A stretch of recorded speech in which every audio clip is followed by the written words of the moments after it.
Welcome to deep Tux with Soumya and আমি সৌম্যদীপ প্রামাণিক। So আজকে আমরা ডিসকাস করব মেডিকেল সায়েন্স। সেটা তুমি এমবিবিএস ধরতে পারো, এএনএম জিএনএম ধরতে পারো, বিএসসি ধরতে পারো। ইন জেনারেল স্পেসিফিক্যালি জিএনএম এর ব্যাপারে আমরা কথা বলবো। ওকে ওকে সো আজকে টপিক হচ্ছে কি যে এএনএম জিএনএম এর পজিটিভ এবং নেগেটিভ দুটো দিকটাই আমরা সুন্দর করে ডিসকাস করব। ওকে, আর পজিটিভ নেগেটিভ এই দুটো ডিসকাস করার সময় এর সাথে একটু আমরা ইকোনমিক আর ফিউচার এই নিয়ে একটুখানি ডিসকাস করব। ওকে, সো প্রথমে স্টার্ট করব নেগেটিভ পয়েন্ট দিয়ে। ওকে, নেগেটিভ হচ্ছে যেরকম ধরো ফার্স্ট নেগেটিভ পয়েন্ট যে ছেলেদের জন্যে মাত্র 120খানা সিট রয়েছে গভর্নমেন্টের। ওকে, নাম্বার ওয়ান। সো বেশিরভাগ ছেলেদের জন্যে জিএনএমে গভর্নমেন্ট কলেজ থেকে পড়ার সুযোগ নেই, এক নম্বর। দুই নম্বর হচ্ছে যদি ছেলেদেরকে পড়তে হয় তাকে প্রাইভেট মেডিকেল কলেজে পড়তে হবে, সে ওয়েস্ট বেঙ্গল হোক বা ওয়েস্ট বেঙ্গলের বাইরে গিয়ে হোক। হয়েছে। পরের পয়েন্ট হলো একটা সায়েন্সের ছেলে যদি বিএসসি করতে চায় সে করতে পারে, নো ডাউট। প্রথমত গভর্নমেন্ট কলেজ নেই। দুই নম্বর হলো সে যদি প্রাইভেট থেকে করে তাহলে কী হবে বলতো, ওয়েস্ট বেঙ্গলে বিএসসি স্পেশালি ছেলেদের জন্য কোনো রকম ভ্যাকেন্সি এখনও অবধি আজকের ডেট অবধি নেই। হলো। এবার পরের পয়েন্ট হলো যে ওয়েস্ট বেঙ্গল সরকার যে এএনএম জিএনএম এক্সামটা নেয়, রাইট, অ্যাডমিশনের জন্য যে এএনএম জিএনএম এক্সামটা নেন ওনারা, সো সেখানে জালিয়াতি প্রচুর লেভেলে হয়। হয়েছে। এতে কি হয়, মেয়েদের লাইক এনাফ আছে তবুও তার মধ্যে কিছু কিছু সিট এমন থাকে যেগুলো যেগুলো ধরো যে জালিয়াতি করে স্টুডেন্টরা নিয়ে নেয়। আর ছেলেদের যদি কথা বলি মাত্র 120খানা সিট, এবার সেখানেও জালিয়াতি হয়। এবার ধরো just suppose, I don't know the exact data, but just suppose যে 50% বা 60% সিট যদি ছেলেদের কথা যদি বলি, যদি তারা যদি বুক করে নেয় তাহলে নর্মাল একটা স্টুডেন্ট যে খেটে এক্সাম দিয়েছে তাহলে সে কোনো চান্স পাবে না। This is like UPSC, right, this is like UPSC, যেটা হবে না, মানে next to impossible government college পাওয়া, রাইট। আচ্ছা, যদি মেয়েদের কথা বলি, হ্যাঁ মেয়েদেরও হয়, লাইক অতটা হয় না বাট মেয়েদেরও হয়। লাইক ধরো 30-40% মেবি বা 20% মেবি। এক্স্যাক্ট ডেটটা আমি জানি না, ওকে, জাস্ট একটা গেস ওয়ার্ক। ওকে, আর এখানে আমি কাউকে টার্গেট করছি না। আচ্ছা, এটা হল এক্সাম পয়েন্ট অবধি। এবার তার পরবর্তী কেসে আসে। পরবর্তী কেস হল, এবার ধরো তুমি পৌঁছে গেলে, এবার পুরো জিএনএম কোর্স বা বিএসসি যাই বল পুরোটাই কিন্তু ইংলিশে। তোমাকে বলতে হবে ইংলিশে, লিখতে হবে ইংলিশে, ভাইবা ইংলিশে, এক্সাম ইংলিশে, অ্যাসাইনমেন্ট ইংলিশে, বুঝতে হবে ইংলিশে, like everything is in English. Okay, so এবার একটা যে নর্মাল স্টুডেন্ট আছে যে হয়তো ভালো করে ইংরেজি শিখতে পারেনি, তার কিন্তু প্রচুর প্রবলেম হবে। হলো। তবে এটা ওভারকাম করা যাবে, লাইক ধীরে ধীরে। শুরুতে ভীষণ প্রবলেম হবে, বাট 1 মাস 2 মাস 3 মাস যখন সে ধীরে ধীরে সেখানে নিজেকে অ্যাডাপ্ট করে নেবে আস্তে আস্তে, রাইট, তারপরে তার এই প্রবলেম হওয়াটা ধীরে ধীরে কমে যাবে। হলো। আচ্ছা, নেক্সট নেক্সট হলো যে প্রথমত মেয়েদের লাইক অনেক দিন আগে থেকে অলরেডি প্রচুর মেয়ে যারা আমাদের সিনিয়ররা ছিলেন তারা অলরেডি বেশিরভাগই এএনএম জিএনএম অলরেডি করে জবে জয়েন করে নিয়েছেন। তার মানে হলো যে তুলনামূলকভাবে ডিমান্ড কিছুটা হলেও কমে যাবে, লাইক জব পাওয়ার ক্ষেত্রে, স্পেশালি গভর্নমেন্ট জব পাওয়ার ক্ষেত্রে। হলো। প্রাইভেট সেক্টরের কথা কিন্তু আমি বলছি না। যদি প্রাইভেট সেক্টরে যদি কথা বলা হয় তাহলে যেহেতু মেয়েদের সংখ্যাটা তুলনামূলক বেশি আছে, রাইট, এএনএম এর কথা আমি বলছি না, জাস্ট জিএনএম এর কথা বলছি। তো এখানে কি ব্যাপার বলো তো, ব্যাপারটা হলো যেহেতু সংখ্যা প্রচণ্ড বেশি আছে আর প্রাইভেট কলেজের সংখ্যা অনেক বেশি, তো যারা প্রাইভেট হসপিটাল চালাচ্ছে তারা চেষ্টা করবে অবশ্যই যতটা কম স্যালারিতে নার্স পাওয়া যায়, রাইট। এটা একটা অ্যাজ আ জিএনএম নার্স হিসেবে যদি বলি এটা একটা মানে খারাপ দিক। হলো। আচ্ছা, নেক্সট পয়েন্ট, ছেলেদের দিক থেকে যদি বলি, তো ছেলেদের দিক থেকে যদি বলতে হয় তাহলে ওয়েস্ট বেঙ্গলে গভর্নমেন্টে তো সেরকম সিট নেই, প্রাইভেট আছে, তবুও লাইক মেয়েদের মতো ততটা নেই, রাইট রাইট। তার মানে হলো যে তুলনামূলকভাবে যদি দেখা যায় যে ছেলেদের ফিউচারটা ইন জিএনএম নার্স তুলনামূলকভাবে মেয়েদের তুলনায় একটুখানি বেটার আছে। ওকে, বাট আমি কিন্তু এটা বলছি না যে একদমই স্কোপ নেই, প্রচুর স্কোপ আছে। আমি পজিটিভ সাইডটাও ডিসকাস করবো, so don't worry, just listen to it. আচ্ছা, এবার হলো তুমি নার্সিংয়ে যাবে, প্রচুর পরিমাণে ডিউটি থাকে, লাইক ডিউটি আওয়ার অনেক বড় বড় থাকে, রাইট। তুমি হয়তো অনেক সময় হেলদি খাবার পাবে না হসপিটালে কাজ করে এসে, লাইক তুমি যখন হস্টেলে থাকবে, রাইট, মাঝে মাঝে তো হসপিটাল যেতে হবে, তাই না? ধরো তুমি হয়তো কোনো সময় হস্টেলে থাকার সময় ভালো খাবার পেলে না হয়তো, যেটা হয়তো তোমার হেলথ খারাপ করতে পারে, এটা হতেই পারে। মানে কথা হলো এইটা, যে একটা নার্স, সে ছেলে হোক বা মেয়ে হোক, যে একটা পেশেন্টের টেক কেয়ার করবে, রাইট, তার নিজেরই হয়তো টেক কেয়ার করতে গিয়ে শরীরটা খারাপ হয়ে যেতে পারে, হতেই পারে, কিন্তু accepted. Okay, just listen to the negative points. Okay, positive আসবো। আচ্ছা, তার পরবর্তী, পড়া কিন্তু প্রচুর টাফ হবে। টাফ আই মিন, তুমি একটা হিউম্যান বডির পুরো অ্যানাটমি, ফিজিওলজি, লাইক মাইক্রোবায়োলজি আছে, রাইট, এই ধরনের অনেকগুলো সাবজেক্ট আছে, তুমি বুঝবে, রাইট। এটা like not like a honours, বা এখানে তুমি ইঞ্জিনিয়ারিংয়ের মতো লাইক এক্সামের আগে 2 দিন পরে এক্সাম দিতে গেলাম, 80% পেয়ে গেলাম, হয়ে গেল। এটা হবে না, তোমাকে পুরোটা পড়তে হবে, রাইট। এভরি ডে তোমাকে পরিশ্রম করতে হবে। যদি রাজি থাকো তাহলে এসো। ওকে, নেক্সট পয়েন্ট। নেক্সট পয়েন্ট হলো যে তুমি কাজ করতে করতে এরকমও হতে পারে যে প্রচুর পরিমাণে চাপ পড়ছে, হেলথ খারাপ হতে পারে, মেন্টাল প্রেশার পড়তে পারে। তার সাথে কী হতে পারে বলো, তুমি হয়তো ফ্যামিলির জন্য টাইম পাবে না, লাইক ভ্যাকেশন, লাইক দুর্গা পূজা হয়ে গেল, কালী পূজা হয়ে গেল, লাইক তুমি হয়তো ছুটি পাবে না, হয়তো তুমি ফ্যামিলিকে টাইম দিতে পারবে না, এটাও হতে পারে, হবেও, রাইট। তুমি তুমি কিন্তু ছুটি সেরকম পাবে না, হয়েছে। নেক্সট পয়েন্ট, নেক্সট পয়েন্ট হলো যে অনেকে এরকম বলে, নট এভরিওয়ান, অনেকে এরকম বলে যে তুই এমবিবিএসে চান্স পাসনি, তাই জন্য তুই নার্সিং করতে এসছিস, তাই না, রাইট।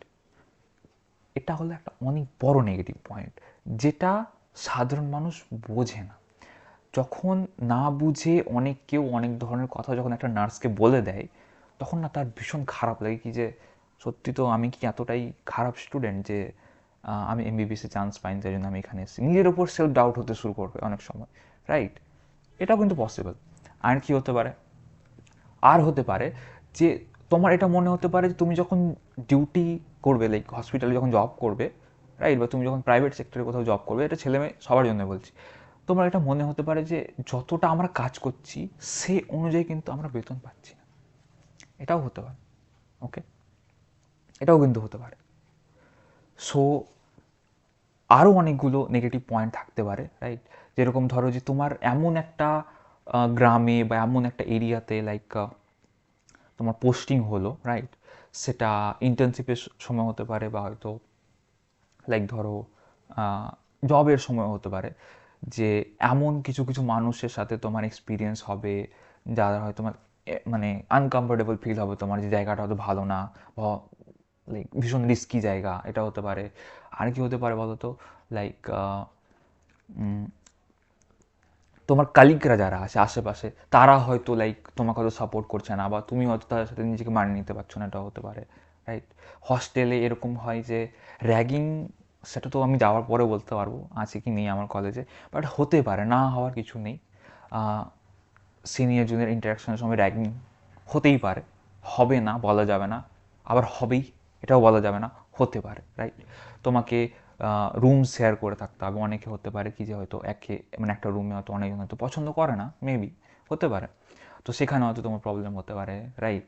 তোমার হয়তো লাইক নতুন জায়গাতে তুমি যাবে, নিজেকে হয়তো অ্যাডাপ্ট করতে সময় লাগবে, শুরুর দিকে হয়তো পেট খারাপ হতে পারে, শরীর খারাপ হতে পারে, এত কিছু হতে পারে, রাইট। এতগুলো হলো নেগেটিভ পয়েন্ট যেগুলো আমার মাথাতে আসলো, আমি যেগুলো নোট ডাউন করে রেখেছিলাম সেগুলো আমি তোমাদের একটুখানি বলার চেষ্টা করলাম। ওকে, এবার আসবো আমরা হচ্ছে পজিটিভ দিকে। ওকে, আমার ইকোনমিক্স পড়তে ভীষণ ভালো লাগে, রাইট। আমরা সেই অ্যাঙ্গেল থেকে একটু মেডিকেল সায়েন্সকে জাজ করার চেষ্টা করব। ওকে, ইন্ডিয়াতে আমরা জন্মেছি, 2024-এ আমরা এখন দাঁড়িয়ে আছি, রাইট। আর ইন্ডিয়াতে যত সংখ্যক পপুলেশন আছে, রাইট, আর যে লেভেলে পলিউশন বাড়ছে, লাইক বিভিন্ন লাইক করোনা হয়ে গেল, এইডস হয়ে গেল, এসটিডিজ হয়ে গেল, আরও অনেক ধরনের লাইক সুগার, প্রেসার, লাইক বেশিরভাগ মানুষই কিন্তু কোনো না কোনো রোগে লাইক আক্রান্ত, রাইট। মানে হলো এটা একদিক থেকে ভালো, একদিক থেকে খারাপ, দুটোই বলা যেতে পারে, রাইট। বাট তুমি যদি অ্যাজ আ নার্স দেখো এটাকে, রাইট, সে তোমারও শরীর খারাপ হতে পারে ওদের ট্রিটমেন্ট করতে গিয়ে, এটাতে কিন্তু মানে ভীষণ হ্যাপি হওয়ার কিছু নেই, right. But as a career যদি বলি যে হ্যাঁ, তুমি কিন্তু স্কোপ পাবে, কাজ করার তুমি স্কোপ পাবে, লাইক গভর্নমেন্টে নাও তুমি প্রাইভেটে, লাইক তুমি পাবে, কোথাও না কোথাও তুমি পাবে। যত সংখ্যক লোক আছে এই ইন্ডিয়াতে, আমি বাইরের দেশের কথা বলছি না, রাইট, আমাদের দেশে যত সংখ্যক লোক আছে তাদের ট্রিটমেন্ট করার জন্য যথেষ্ট পরিমাণ নার্স এখনও অবধি নেই। যারা করোনার সময় একটুখানি নিউজ ফলো করছিলে তারা অবশ্যই শুনে হবে যে আমাদের ইন্ডিয়াতে এখনও অবধি এনাফ ডক্টর, এনাফ নার্স এখনও অবধি নেই, রাইট। যদিও অনেক সংখ্যক মানুষ বলে কি যে অন্যান্য দেশের তুলনায় ইন্ডিয়াতে হেলথ কেয়ার সিস্টেমটা অনেকটা বেটার, অনেকটা চিফ, রাইট। সো এটার পজিটিভ সাইনটা কী বলো তো? এটার পজিটিভ সাইন হলো যে বাইরের দেশ থেকে অনেক সময় অনেক ক্ষেত্রে ইন্ডিয়াতে লোক ট্রিটমেন্ট করানোর জন্য আসে। তো তুমি স্কোপ কিন্তু পাবে, ওকে। তুমি যদি নিজের কিছু স্টার্ট আপ খুলতে চাও, নিজের যদি কোনো হসপিটাল যদি ওপেন করতে চাও, মিনি ক্লিনিক যদি ওপেন করতে চাও, you can do it, right. আর আর কি বলতো, যে যেহেতু মিনিমাম বেশিরভাগ মানুষের সুগার, প্রেসার, রাইট, একটুখানি হয়তো কারো শরীর খারাপ হলো, তোমার হয়তো তুমি হয়তো স্লাইন চালিয়ে দিলে, রাইট, রাইট, একটু হয়তো ব্লাড গ্রুপ তুমি বলে দিলে, বা নর্মাল নর্মাল যে টেস্টগুলো হয়, রাইট, রাইট, সেগুলো তুমি যদি একটু করে দিতে পারো সুন্দর করে, তুমি যদি ভালো একটুখানি নিজের সার্ভিস দিতে পারো, তো হ্যাঁ, ইউ ক্যান আর্ন, ওকে। এই মেডিকেল সায়েন্সের ডিমান্ড ইন্ডিয়াতে নেক্সট, লাইক আমরা যতদিন বেঁচে থাকবো, নেক্সট 100 ইয়ার্সে আমার তো মনে হয় না কমবে, একদমই কমবে না। আমার যেটা লাইক গাট ফিলিং যেটা বলছে যে ডিমান্ড কমবে না, তুমি কিন্তু কাজ করার কিন্তু সুযোগ যথেষ্ট পাবে, হয়েছে। আর পজিটিভ কী আছে, এবার ধরো তুমি যখন একটা খেটে লাইক সে তুমি ছেলে হিসেবে হয়তো গভর্নমেন্ট পাবে না, বাট তুমি ধরো একটুখানি ভালো র্যাঙ্ক এনে তুমি যদি প্রাইভেট কলেজেও যদি তুমি ভর্তি হও, রাইট, তুমি যদি ভালো করে শিখে নিতে পারো, রাইট, এতে কী হবে বলতো, আমি বলছি। প্রথমত যে একটা লাইক 18 থেকে লাইক হার্ডলি 21-22 অবধি লাইক ছেলে মেয়েরা, বা হয়তো অনেক সময় মেয়েদের ক্ষেত্রে একটু হয়তো এজ হয়তো অনেক সময় বেশি হতেও পারে, অনেকে যায় কিন্তু, রাইট, একটুখানি ইনকাম করার জন্য, লাইক এএনএমটা লাইক স্পেশালি মেয়েরা প্রেফার করে কি যে এএনএমটা যদি পেয়ে নিই তাহলে আমার জবটা মোটামুটি সিকিওর, রাইট, সিকিওর হয়ে গেল। তাহলে কী হবে যে আমি একটা কনফিডেন্স পাবো নিজের মধ্যে কি যে হ্যাঁ, আই ক্যান আর্ন, যে আমি বেকার বসে থাকবো না। আর কী হবে বলো তো, তুমি যখন একটুখানি সাকসেস অ্যাচিভ করবে কি না, নিজের এক্সপিরিয়েন্স থেকে বলছি, তোমার বাড়িতে না ভ্যালু বেড়ে যাবে, দেখবে। লাইক তোমার প্যারেন্টস হয়ে গেল, আশেপাশের রিলেটিভরা হয়ে গেল, তারপরে তোমার আশেপাশের পাড়া প্রতিবেশীরা তোমাকে রেসপেক্ট করবে, ডেফিনেটলি রেসপেক্ট করবে, তুমি সেটা ফিল করতে পারবে। আর কী হবে যে ধরো তুমি কোনো একটা ইম্পর্টেন্ট ডিসিশন নেওয়া হচ্ছে, রাইট, যে ছেলেটাকে বা যে মেয়েটাকে হয়তো বাড়িতে হয়তো ভ্যালু দেওয়া হতো না, সেই মুমেন্টে লাইক কোনো ইম্পর্টেন্ট ডিসিশনের সময় তোমারও কিন্তু মতামত নেওয়া হবে, রাইট। আর কি হবে, তুমি যখন ধীরে ধীরে নিজেকে আপগ্রেড করতে শুরু করবে কি না, কী হবে বলো তো, যে তোমার যে ফ্যামিলি মেম্বার্স আছে, অনেক সময় এটা হবে যে তুমি যেটা বলবে, তুমি যেভাবে এক্সপ্লেন করবে সেই জিনিসটাই হয়তো ফলো করবে, most probably. Like middle class ফ্যামিলিতে যদি বলি এই জিনিসটা হয়, সব ক্ষেত্রে হয়তো হবে না, বাট অনেক ক্ষেত্রে তুমি কিন্তু সেটা ফিল করবে, বুঝলে। আর কি হবে বলো তো, প্যারেন্টসদের যে একটা হ্যাপি হ্যাপি ফেস হয় নাকি যে হ্যাঁ আমার ছেলে লাইক নার্সিংয়ে পেয়েছে বা মেয়ে নার্সিংয়ে পেয়েছে, সে গভর্নমেন্ট হোক বা লাইক প্রাইভেট হোক, যখন লাইক তুমি করবে, রাইট, তারপরে তুমি জব তুমি পাবে, like there is a very big probability যে তুমি জব পেয়ে যাবে। তো লাইক একটা লাইক বেকারত্ব যে ইন্ডিয়াতে জিনিসটা চলছে কি যে একটু জব পাওয়া মুশকিল, তো এই ক্ষেত্রে তুলনামূলক প্রবাবিলিটিটা বেড়ে যাবে, লাইক ইউর প্যারেন্টস, রাইট? তোমার ফ্যামিলি মেম্বার্স একটুখানি সিকিউর ফিল করবে যে হ্যাঁ আমার ছেলে বা মেয়ে কিছু লাইক পারবে করতে, রাইট? আর একটা নিজের এক্সপিরিয়েন্স থেকে কথা বলি, প্যারেন্টসদেরকে আমি যতটুকু দেখেছি তারা না কখনোই লাইক এরকমটা চায় না কি যে তুমি লাইক মিডল ক্লাসের কথা যদি বলি, যে তুমি লাইক 1 লাখ 2 লাখ 5 লাখ 10 লাখ দিনে মানে মাসে, দিনে নয় মাসে ইনকাম করো, লাইক দে ডোন্ট ওয়ান্ট। তারা জাস্ট এটুকু চাই লাইক তুমি মোটামুটি একটা লাইক সুন্দর একটা লাইফস্টাইল ক্যারি করতে পারো, একটা জব তুমি পেয়ে যাও, গভর্নমেন্ট হলে বেশি ভালো, না হতে গেলেও তুমি যেন এনাফ ইনকাম করতে পারো, যেন তোমার ফ্যামিলিটা সুন্দরভাবে চলে। তারা জাস্ট এইটুকুটাই চায়, রাইট? তারা একটুখানি সিকিওর হতে চায়, বুঝলে? এবার তোমার যদি ভীষণ, তোমার মধ্যে যদি থ্রিল থাকে যে না আমি তো নিজের কিছু করবো, and if you have money, if you can afford, then go for it. একটুখানি বিজনেস করতে পারো তুমি, লাইক তুমি নিজের একটা ছোট্ট দিকে ক্লিনিক খুলে তুমি সেখানে নিজের একটা লাইক প্রাইভেট প্র্যাকটিস করতেই পারো। You can do it, right? আর কি বলো তো, যে তুমি যখন একটা পেশেন্টকে যখন সুন্দরভাবে ট্রিট করবে কি না, আমি এক্সপিরিয়েন্স থেকে বলছি, আমি অবজার্ভ করেছি, তাই জন্যই বলছি। অনেকের সাথে কথাও বলছি, লাইক যারা নার্স আছে, লাইক ডাক্তারদের আমি কথা এখানে বলছি না, কারণ এমবিবিএস লাইক ওটা একটু হায়ার লেভেলে চলে গেলো, বাট আমরা এখানে স্পেসিফিক্যালি যেহেতু জিএনএম এএনএম নিয়ে কথা বলছি, সেই জিনিসটাই বলছি আর কি। তুমি যখন একটা পেশেন্টকে যখন ট্রিট করবে কিনা, লাইক তোমার সামনে যখন পেশেন্টটা লাইক কাঁদতে কাঁদতে এসে বলবে কি যে নার্স দিদি বা নার্স দাদা একটুখানি ভালো করে ট্রিটমেন্ট করে দাও, লাইক হসপিটালে গেলে তুমি বুঝতে পারবে যে আমি কী বলতে চাইছি, রাইট? যে একটা সিচুয়েশান থাকে, লাইক একটা মানুষ যখন লাইক মৃত্যুর সাথে যখন লড়াই করবে, রাইট? তারপরে তুমি যখন তাদেরকে একটুখানি হেল্প করে দেবে, আর সবসময় হয়তো লাইক পেশেন্ট হয়তো বাঁচবে না, এটাও হতে পারে, অ্যাকসেপ্ট করতে হবে। তোমার সামনে হয়তো তুমি অনেকগুলো ডেথ দেখবে, হয়তো তুমি হয়তো ট্রিটমেন্ট করতে যাচ্ছ, হয়তো তুমি অনেক সময় সাকসেস পেলে না, অনেক সময় হয়তো সাকসেস পেলে, না পেলে খারাপ লাগবে, লাইক ফ্যামিলি হয়তো তোমাকে হয়তো গালমন্দ করবে, অনেক সময় হতে পারে। নেগেটিভ সাইড যদি বলতে হয়, হয়তো যদি ভীষণ অ্যাগ্রেসিভ টাইপ যদি এরিয়াতে বা একটু খাতারনাক টাইপ যাকে বলে আর কি এরিয়াতে তোমার যদি পোস্টিং হয়ে যায় জবের সময়, তো লাইক একটুখানি রিস্ক হতে পারে। আর এটা হলো নেগেটিভ। আর পজিটিভ যদি বলি, যে তুমি যদি সুন্দর করে ট্রিটমেন্ট করতে পারো, আর যদি পেশেন্ট যদি ঠিক হয়ে যায়, আমি জেনুইনলি বলছি, তুমি যখন তার হ্যাপি হ্যাপি ফেসটা দেখবে কি না, সিরিয়াসলি বলছি তোমার না ভীষণ ভালো লাগবে। লাইক অন্যান্য লাইক সেলসে, মার্কেটিংয়ে, বা হয়তো তুমি অন্য কোনো লাইক ইঞ্জিনিয়ারিংয়ের ক্ষেত্রে যদি বলি, অন্য কোনো ফিল্ডে, পলিটিক্সে, তুমি হয়তো ইনকাম প্রচুর করে নেবে, রাইট? আর মেডিকেল ফিল্ডটা এরকম টাইপ আছে, সে এনএম জিএনএম হোক বা লাইক এমবিবিএস বা what ever it is, BSc nursing যাই হোক, লাইক তুমি না লাইক যখন তুমি দেখবে পেশেন্টটা লাইক একটা হ্যাপি হ্যাপি ফেস আছে, রাইট? লাইক তোমার ট্রিটমেন্ট করার পরে যখন সে ভালো হয়ে যাবে, জেনুইনলি বলছি তোমাকে না ভীষণ আশীর্বাদ করবে, যেটা মানুষ সব প্রফেশনে পায় না। তুমি ইনকাম করবে, লাইক এতটা হবে না যে তোমার মনে হবে কি যে আমি যতটা কাজ করছি সেই অনুযায়ী আমি পাচ্ছি, সেটা হয়তো অনেক সময় মনে হবে না, বাট তুমি যথেষ্ট পাবে, লাইক তোমার একটা এনাফ লাইফ কেটে যাবে, এটুকুটা আমি বলতে পারি। সো এমন একটা প্রফেশনে আমি এন্ট্রি করার সুযোগ পেয়েছি, একটুখানি তোমাদের সাথে এক্সপিরিয়েন্সগুলো শেয়ার করছি। তোমাদের যদি ভালো লাগে একটুখানি ভিডিওগুলো দেখো, সাবস্ক্রাইব করো, লাইক করে দিও, একটুখানি শেয়ার করে দিও যারা একটু সিরিয়াস স্টুডেন্টস আছে, কারণ এখানে একদম উল্টো পাল্টা টাইপ কথা বলা একদমই হবে না। আর আই ডোন্ট নো, একটুখানি হয়তো ভিডিওটা লম্বা হয়ে গেল, বাট তোমাদের ডিমান্ড ছিল, তাই জন্য একটুখানি নিজের এক্সপিরিয়েন্সটা তোমাদের সাথে শেয়ার করছি। একটা হোয়াটসঅ্যাপ গ্রুপও আমি বানিয়েছি, তোমরা ডেসক্রিপশানে লিঙ্ক পেয়ে যাবে।